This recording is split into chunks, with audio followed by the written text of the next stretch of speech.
Isn't it funny? You're chatting away and then all of a sudden it's like we're live. Welcome back to Tuesday night on the lounge. Well, actually, it's Tuesday night here, but it's actually Tuesday morning in the UK where Andrew is. I am Kylie Denton, owner and director of Performance Advisory Group. I've also got my co-pilot, Andrew Priestley, here with us. Andrew is a magnificent coach and business coach, author, publisher over in the UK, and we've known each other for a long time, and we are both extremely passionate about leadership. And we thought about 6 months ago, let's get on and just share some insights, some stories, some frameworks, some models around leadership and how it can help people around the world. And lately we have been having amazing guests on our show, and we've also now got Dean Ellis. So welcome, Dean. Dean is. I'm going to tell you a little bit about Dean, and then I'm going to pass it over to Dean. You can add anything that I might have forgotten. But Dean, you were in the Air Force for a long time. A long time. How many years were you in the Air Force for? You were an engineer in the Air Force. 8 years in the Air Force. In the Air Force. Then you went into IT recruitment. IT technology. Then you went into recruitment, and now you are and were always, ever since I've known you, as a bit of a geek. You specialise in placing all levels of staff across the IT industry, from CIOs to help desk technicians, along with cyber, software and product specialist roles. What have I missed? Oh, mate, look at you, Kylie. You just absolutely nailed that. What an introduction. I hope I can live up to the hype. Let's say it that way. But you're 100% correct. I'm geek by nature. I speak geek fluently, and I just love helping people find the right business to work with. Andrew, we're going to go a long time, mate. hey, listen. Before I got two questions for you, Dean, and already. Here's the first one. Don't go off script, Andrew. Don't go off script. No, there is no script. Firstly, I noticed that firstly, and I'm glad you mentioned it, Kylie, because you had 7 years with the Royal Air Force, right? The Royal Australian Air Force, RAAF. Is that a medal of yours up on the shelf there? What a keen eye you've got. That is actually my service medal. So this medal is to say that I completed my national service for a 5-year period. A 4-year period. I actually deserve 2 because I did 8 years, but nonetheless, that is the medal.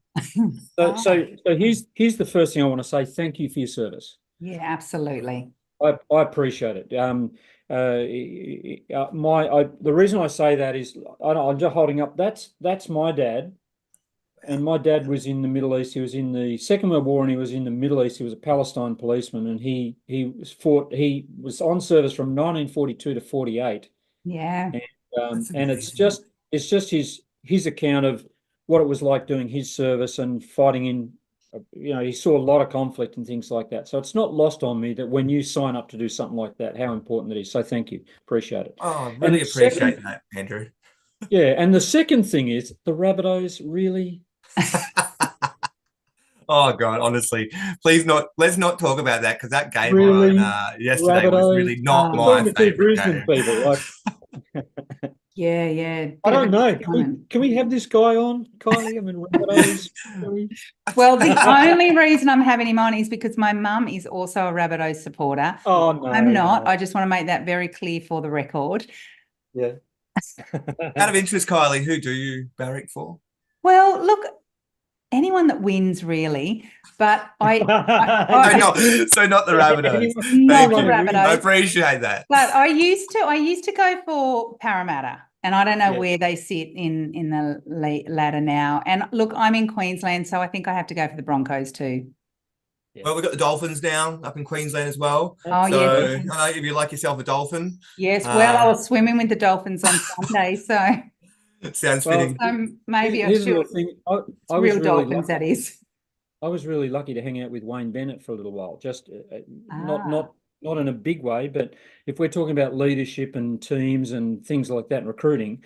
Wayne Bennett, do you remember Australian Story? And unfortunately in the UK you can't get it, but Australian Story is probably the most compelling half an hour of TV that you could probably watch on the ABC in Australia. Yes. But they did a feature on Wayne Bennett, not his football career, but his actual personal life, which is just riveting TV, just amazing TV. I'm going to check that one out. Thanks. Yeah. Thanks for the top tip. It's on YouTube, and that you can go and find it, but it's a great story. Yeah. Is really, that right? really, Well, yeah. you would be able to get it. They do iView now, so you can kind of download the app. It'll be and on everything iView. Anyway, yeah. Great thing. Hey, But yeah, the leadership of it as well. And that's why I brought Dean on, because I think one of the things when I think about recruiting, you know, I've recruited many people over the years, mostly good, but I've also had some duds along the way where I've made some mistakes and I've chosen the wrong people, wrong fit, wrong person for the role. And I sort of thought, you know, wouldn't it be good to hear from a specialist, a recruitment specialist, around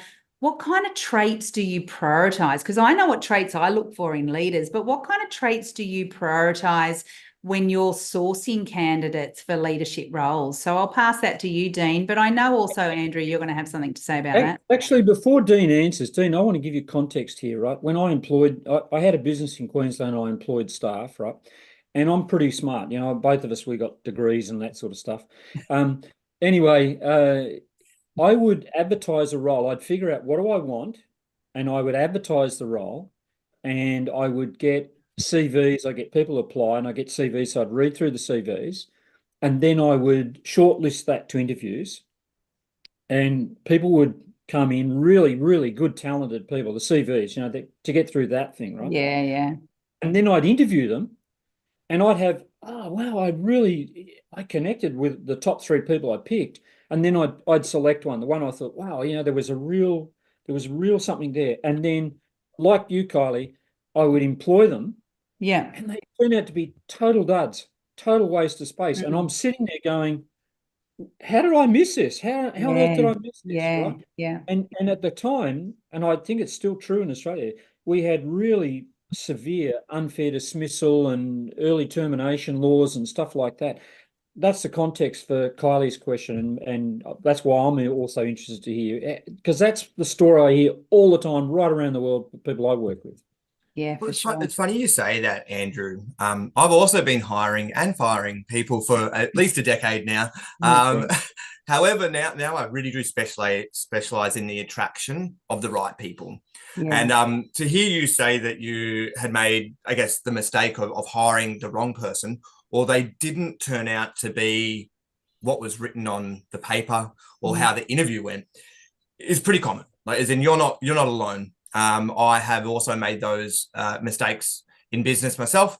But the things that I can really support you with to find the right people is, I guess, supporting you to understand how to do a good attraction strategy. And it's not about posting and praying. Like you just mentioned, you'd put an advert out, you'd get CVs sent to you, and not, hopefully in those CVs. So that's what I mean. The praying component is hopefully in those CVs there would be 3 diamonds. Like, you're lucky you got 3 diamonds in I guess the skill shortage we have now, or the lack of talent that we currently have in Australia and the Southern Hemisphere predominantly, especially after COVID. You're not going to really find those people through an advert. So you really have to mix up the strategy, which we can talk, I guess, a little bit more about later. But there is ways that we can verify the candidate's ability. And the verification process within a recruitment or talent attraction funnel is probably the mostly left out by some people, because they just want to move someone into the business really quickly. They don't do a reference, or they do 1 reference. They don't do 2 references. And they don't verify those references or referees either. So, for example, Kylie or Andrew, if you're recruited with me and I put a leader into your organization, I would ensure that the referee that I'm verifying my questioning with was employed by the same organization. So I'd call the organization. I say, Mr. and Mrs. HR, whoever you are, can you please verify that Kylie and Andrew work together? Can you verify that Kylie was managed by Andrew? Yeah, right. Can you verify the length of time? Bang. So I've now verified that the information that was provided to me was true and accurate.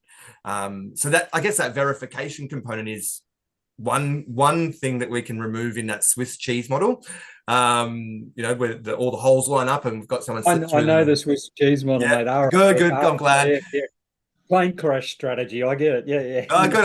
Of course you would. In the Defence Force, it was massive. It was massive for all of our OH&S policies, and if we're working on aircraft, ensuring that we don't have that, something slip through that ultimately ends up in the engine failing or the aircraft failing. So anyway, I like to ramble. Apologies, guys. Digress. I guess to answer your question, the what do I prioritize, or traits do I prioritize in my process for leaders? Hang on, stop there. There's normally those people are wondering what the Swiss cheese model is. Yeah, right? There's these layers of Swiss cheese for an aircraft to fall out of the sky. A lot of things have got to line up for that to happen. Yes, right? yes. So you might get through the first one, but not the second one. The plane's not going to crash. But the Swiss cheese model is no, it crashed. Yeah, that's correct. In recruitment, literally, there's not that many things that you can muck up to have that Swiss cheese model come through. So you've got less components to look at, because you're really doing a process in a week or 2 weeks in some cases, where we're only seeing that candidate for, well, I see the candidates for about 2 hours, but the hiring manager's normally only seeing that person for an hour through their process. So you've got less time to actually ensure that model doesn't happen. But the things that I look for. What was your question to Dean? Because I took him off piece. What was the question? What are some traits that you should be looking for? I know Andrew does this all the time. You got to keep him on the straight and narrow. Very easily distracted, a bit like a 4-year-old. Because Dean mentioned the two things: the attraction strategy and the verification strategy. Yeah. And to me, Dean, it seems like what I got was you're saying attracting the right people, and there's an attraction strategy and an attraction funnel. Those were the terms that you used. And once someone enters that's where you're doing that Swiss verification strategy. Yeah. Only 50% of the candidates that come into your funnel should be from your advert. So it's one avenue. So that advertising campaign that goes out. And that advertising campaign really is more of a the way that I look at it, it's a very expensive marketing tool for the business, really. We're paying $500 an advert roughly, and those adverts don't usually get us the gem that have the right qualities that we're looking for. And those qualities, to come back to the question that you'd asked, Kylie, I really look for integrity, number one.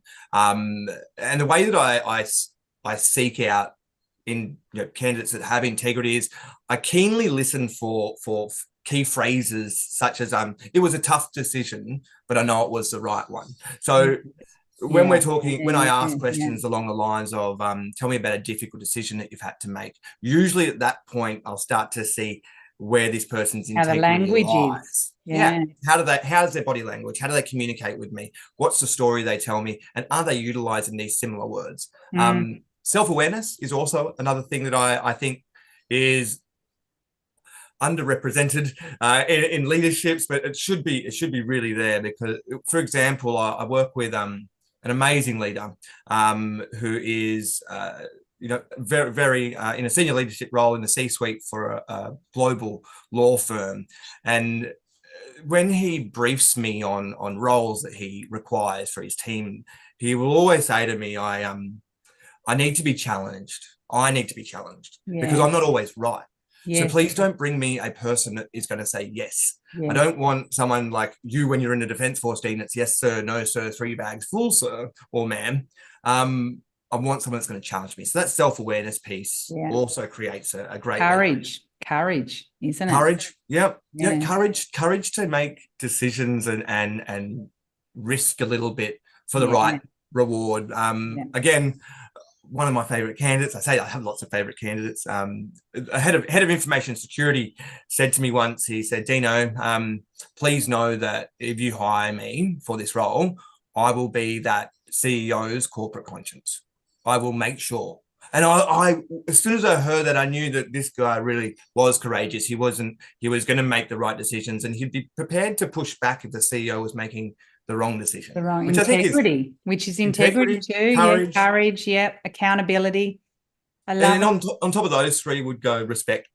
I love a compassionate leader as well. I love a compassionate. I'm sure I'm sure, Kylie, you've come across many of those in, as well as yourself, Andrew. Compassionate leaders really support teams and resilience. That's what I look for. Yes, yeah, yep. Well, Andrew and I, we've co-authored a book with amazing business leaders from around the world that launches Thursday, called Leading from the Heart. And, you know, it's around compassion, it's around empathy. It's, you know, when we lead from the heart, that's when we get the best out of our people, when we're connected, when they're engaged, when they're happy, when they're fulfilled, when they're all of that. So I absolutely agree with that. But there's some great qualities. I might just read them out again from what I took from it. And Andrew, share with us some insights. Accountability. I've got more questions for Dean, by the way. Oh, we've got more. Don't you worry. We'll get more questions. Accountability, accountability, compassion, courage, integrity, resilience. Yeah, right. Yeah. They're great qualities, and I know self-awareness. Yeah, I don't know. That was an interesting one for me from that one. And I'll challenge your thinking around that, Dean, because I often find people can be self-aware, right, but choose not to do anything with it, right? So in order for us to have behavior change, we first must have the self-awareness. I've got a problem. I'm the issue. I need to change. But the second part of it is, do I want to, right? And I see a lot of leaders that have that self-awareness, but I don't know, they don't care. Dean, go back to your RAAF training, right? Yes. Situational awareness. What's happening, right? Yes. Self-awareness, how do I feel about what's happening? Response awareness, how am I going to take action? Is that pretty much RAAF training? That is without a doubt. That's textbook. That's textbook leadership within, you know, it's a hurry up and wait scenario versus your ready to move in a minute. So a moment's notice to move realistically. So it's almost like a leader on the edge, ready to action any requirement as required. You nailed it. I like that, Andrew. Oh man. Wow. He loves it. Dean, this is the bit. Okay, so you're talking to two very qualified people here. Two industrial psychologists. Okay, this is really good. This is really good that you're saying, okay, you've said two things. You've talked about three things, actually. You've talked about the attraction strategy, which I'm really intrigued about. Yeah, right? yeah. You've talked about the verification, but there's also that interview strategy where it seemed to me, is it reliant on your ability to pick that up, or how are you independently verifying that you've got someone with integrity or self-awareness? Well, you wouldn't ever want to independently verify these things because I think panel-based interviewing, especially when because we are specifically talking about leadership roles, right? And in leadership roles, there are multiple stakeholders that need to be connected to this person. What we should be creating through our process is opportunity for multiple stakeholders to support and verify the things that we believe about said candidate. And the way we do that is we have panel interviews. Now, you know, people shudder when you hear panel interview, but the panel interview process is social credibility, realistically. If we look at it like that, it's multiple people marking down on a score sheet, because I really believe that a score sheet is required for a panel-based interview. It can't just be questions that we give an emotional response to and we mark them based on our emotions. It has to be a scored question process for every person, which then allows that panel to then talk afterwards. What did you score, Andrew, on question 1? Well, Kylie scored a 5, but Dean scored a 1. Open for discussion, let's go. Now that discussion really starts to drive whether this person is the right connection for the panel, who are going to be stakeholders. It's a panel. What did you call it? A panel interview. Panel interview. interview. I thought you said panel beating, but it's not. It's panel interview. Panel beating. Probably feels like that for the. It definitely feels like that for the candidates. But this panel process is really, And I know we're going to go a bit longer this time because I'm Yeah. really interested in this year. So we're going to go. We're not going to let you off early, Dean. There's no get out of school early today on this one. no, No, early, Mark. going Well, home early. so Oh, with the it's panel, fascinating. your So panel should comprise. Sorry, Andrew. Your panel should comprise of stakeholders and an external person who's not. got it. Yep. Yeah.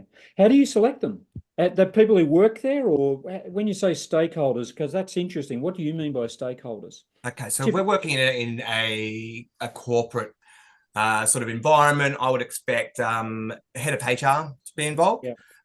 If this role is a C-suite and reporting to the CEO or a board, there'd be a board member and the CEO on the panel, and then we'd have a completely removed person for this. So let's say the financial controller, not the CFO, the financial controller who's not reporting to this person. We might get them to come in because they are going to be involved with this person at some point, but they're an independent. Let's call that. They're complete independent.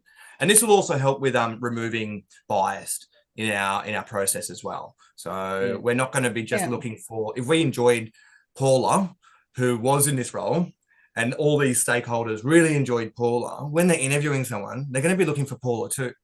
So we can remove that by having a third, a non-connected party. So what about, sorry, when you're thinking about that part, I remember when I first got a job, we've got questions coming through as well, which I love, that, the MBIT, the Myers-Briggs, right? Are people still using that? Because I know when Andrew and I did our psych degree, we knew that wasn't a valid and credible tool for hiring yet. Well, it was discriminatory. It was. If you're not a white male, like who went to a private school, it doesn't work. But still, people are using it. I had someone send me their MBTI the other day, going, check this out. This is what I just got done. I was like, what'd you get that done for? What was that? They're already in the role. I think disprofiling is, I think, is valuable for sure. No. I do. I think I just want to say to people listening in, we're talking about putting people in leadership roles. That's the context. It's not just general. No, that's right. I had the same argument you went down. I'm sitting back at my desk, scratching my head. How's this? How did I miss this? And I looked at MBTI, I looked at DISC, I looked at the Hogan personality profile, I looked at a number of those. MMPI we couldn't do because you need to be I think you've got to be a psychiatrist or a psychologist to that. And I also, my frustration wasn't, that's the independent thing, was that the profiles that I were looking at, Belkin was another one, right? Was they were written by academics and they weren't written by people who'd actually run a business. So I created a leadership profile, which I've been using since 1998, right? And it just gives me a snapshot of what's this person going to be like 3 months in? Because I think, what's the probationary period in Australia still? Is it 3 months where you can say, no, it didn't work out? Yeah, it's moved from 3 to 6 now. Standard probation is 6 months. In a leadership role, they can push it to 12, but they don't. No one does. 6 months. 6 months. Yeah, 3 months is. The example I had recently was a guy who wanted to employ a production manager, and I profiled the guy, and I said, because that's one of the things I do, right? So we do charts and we profile, right? But I said to the guy, do not leave this guy alone. He's really technically really good at the job, but don't leave this guy alone. What do you mean by that? Well, have regular catch-ups with him daily or weekly to see how. Don't tell him what to do, but just catch up with this guy. Right? Yeah. And 2 months later, they came back and they said, "Oh, we need to profile another guy for the production manager." And my question was, how much did he cost you, the previous guy? And he said, well, right now, and this is why I'm fascinated by what you do, mate. The guy said currently it's north of £2 million, right? So, and I said, you let him alone, didn't you? You left this guy alone. And he said, yeah, we did, because he presented so well. His CV was so well. He was one of these really affable guys. You go, wow, it was what did you call it? Somebody version 2. Who was you just said it. It was. Oh, like Paula. Hauler 1 and Hauler 2. Yeah. And they'd done exactly that. They'd gone for a guy who was like version 2 of the guy who had left the job. And I said, but don't leave him alone, right? So they're picking up things like, oh, yeah, good self-awareness, seems to have integrity, seem to be resilient. But that's why I'm saying that independent check. I do this with salespeople as well. Can you sell or not, right? But what's the challenge? I mean, you've thrown so many great things out here. Where do we go with something like that? Because that's a story I hear over and over and over and over again worldwide. Well, let's look at what that's called. So that's called your notice period, or your what did you call it before? What was your probation period? All right, so your probation period. You guys would both know this, being psychologists. All right, so we have the first 120 days of being in a new role. We have our attachment period. So this is internally as every single human goes through this over the first 120 days. And it's working out, am I staying in the job or am I not staying in the job? And we can measure this by looking at, there's lots of different tools out there that can measure attachment to the staff member, to the team, to the leadership, to the internal messaging, to the external profile of the business, to the organization brand, so on and so forth. We can measure that. But it has to be done within the first 120 days. Because once we've hit that 120-day mark, we actually can't turn it around. They've actually made that decision, and it's either out the door or they're staying. And they're going to stay long-term if they stay. And that's usually 2 to 3 years. So long-term used to be 8 years. Now it's 2 to 3 years. But I do notice that we have had some other questions pop in. I think Kylie, is there anything you'd like me to answer? Yeah, well, I will. I'll read this out. But I also think for everyone listening, don't leave your people for 120 days. This is, monthly, weekly, anyone that I onboard has time with me 3 times a week for the first 6 weeks, 30 minutes. They might not need it. Dating, might only need 10. It's sort of like dating, like you don't neglect someone for 120 days, do you? And then wonder why it didn't work. Yeah, I forgot to check in to see if you forgot to check in and see if you were still okay. Oh, right. So we're not dating anymore. You're exactly right. So don't leave them for that long. I'm an external recruiter. Not going to end well. I'm an external recruiter, and I talk to employees that I put into a business 4 times in the first month that they're there. And I'm not even part of the business. I'm external. Yeah. I speak to them 4 times in the first month, twice every month for the next 3 months. Brilliant. Yes, just to give them an extra point of contact to help them attach. Yeah, so sure.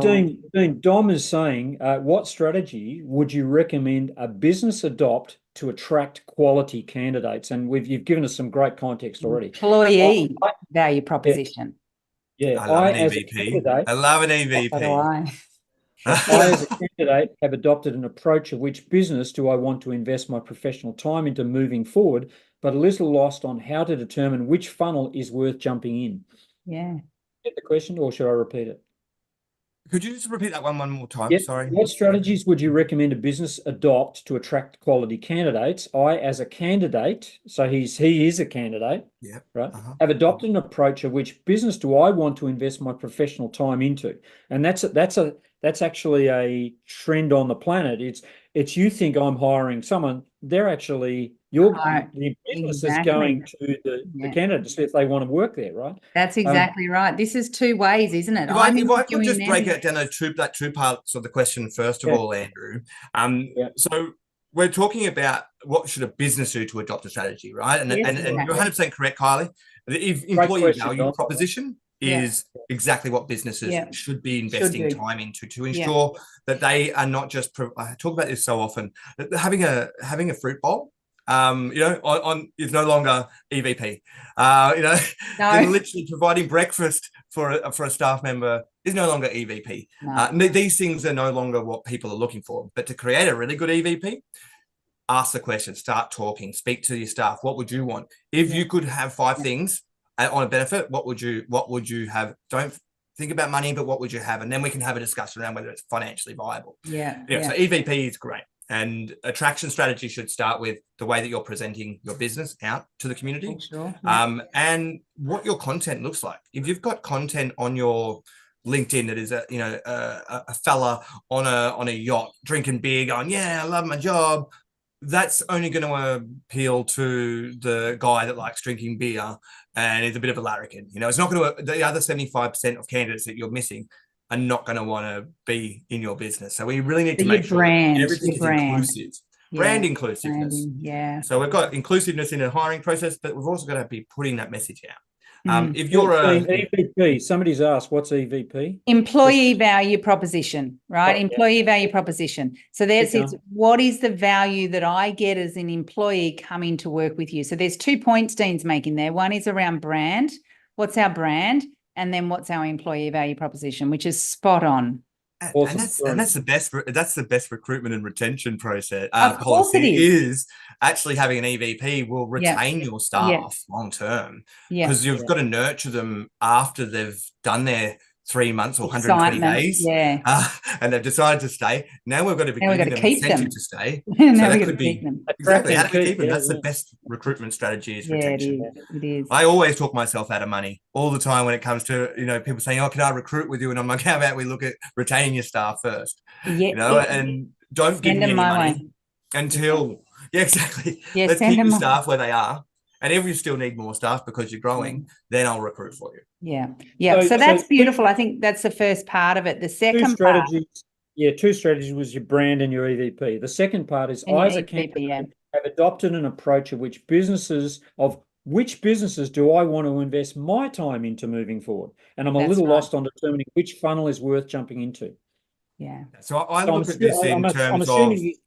I'm assuming he's saying the attraction funnel was what got him to apply for the thing. So which funnel do I jump into? You really need to be asking and interviewing any potential employer. So that's how you make a decision whether you even want to move through the second stage interview. In your first interview with the employer, you should be finding out more about them realistically than they are about you, because you're interviewing them.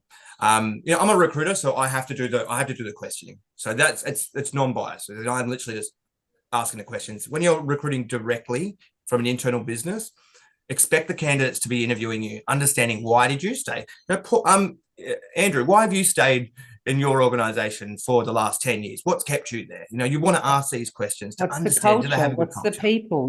What's the culture? How is the dynamics, the team dynamics, all of those.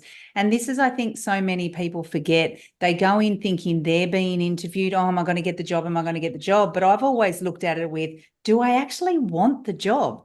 Is this going to make me happy?